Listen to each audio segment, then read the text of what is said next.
আসসালামু আলাইকুম। আমি মোহাম্মদ আরাফাত হোসেন খান আপনাদেরকে কনসাস একাডেমির পক্ষ থেকে ডিস্ট্যান্ট লার্নিং প্রোগ্রামে স্বাগত জানাচ্ছি। আজ আমি আপনাদের নির্দেশকারী কিছু ইংরেজি শব্দের সাথে পরিচয় করিয়ে দেব। যেমন হাতে থাকা কোনো বস্তু বা কাছের কোনো বস্তু আপনারা নির্দেশ করে যদি কিছু বলতে যান তাহলে এই দিস শব্দটা এবং দিস শব্দটা ব্যবহার করতে হবে।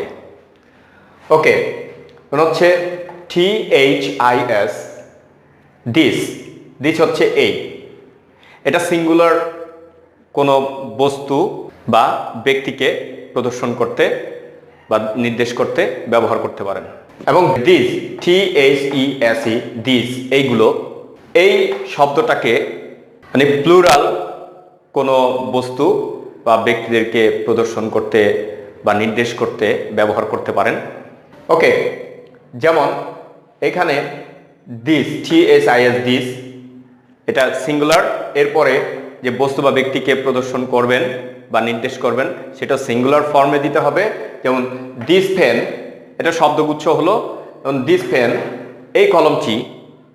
ওকে, আর যদি পুরো একটা বাক্য তৈরি করতে যান, দিস পেন ইজ রেড, এই কলমটি লাল। ওকে, এখন আসি যে দিস দিয়ে আমরা কিভাবে শব্দগুচ্ছ এবং বাক্য গঠন করব। সেটা হচ্ছে দিস, এটা প্লুরাল, এরপরে হচ্ছে যাকে নির্দেশ করবেন বা যে বস্তু বা ব্যক্তিকে নির্দেশ করবেন সেটা অবশ্যই প্লুরাল ফর্মে দেবেন। হচ্ছে দিস পেন্স, এই কলমগুলো। তাহলে এটা হচ্ছে শব্দগুচ্ছ হলো। এখন একটা বাক্য কিভাবে হবে?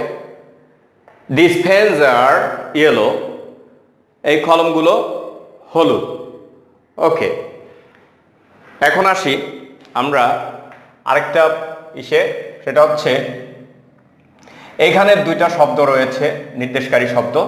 এই শব্দ দুটি ব্যবহার করা হয় দূরের বস্তু নির্দেশ করতে বা ব্যক্তি নির্দেশ করতে। যেমন দ্যাট দিয়ে সিঙ্গুলার দূরের বস্তু বা ব্যক্তি, দোজ দিয়ে প্লুরাল দূরের বস্তু বা ব্যক্তিকে নির্দেশ করবেন। দ্যাট দিয়ে করবেন এইভাবে, দ্যাট হচ্ছে ওই, দোজ হচ্ছে ওইগুলো। তাই দ্যাট দিয়ে ব্যবহার করবেন হচ্ছে যেমন দ্যাট সিঙ্গুলার, এরপরে যে পার্সন বা আপনি থিংস দিবেন সেটা অবশ্যই সিঙ্গুলার হইতে হবে। দ্যাট ক্যাপ, ওই টুপিটি। ওকে, এটা হচ্ছে শব্দগুচ্ছ। এখন একটা বাক্য কিভাবে করবেন? দ্যাট ক্যাপ ইজ ব্লু, ওই টুপিটি নীল। ওকে, এখন আসেন দোজ, ওইগুলো। দোজের পরে প্লুরাল ফর্ম ব্যবহার করবেন, যেমন দোজ ক্যাপস, ওই টুপিগুলো। এটা শব্দগুচ্ছ হয়ে গেল। এখন যদি বলেন দোজ ক্যাপস আর গ্রিন, ওই টুপিগুলি সবুজ, তাহলে এটা একটা বাক্য তৈরি হয়ে গেল। ঠিক আমরা এইভাবেই এই নির্দেশকারী চারটা শব্দকে ব্যবহার করব।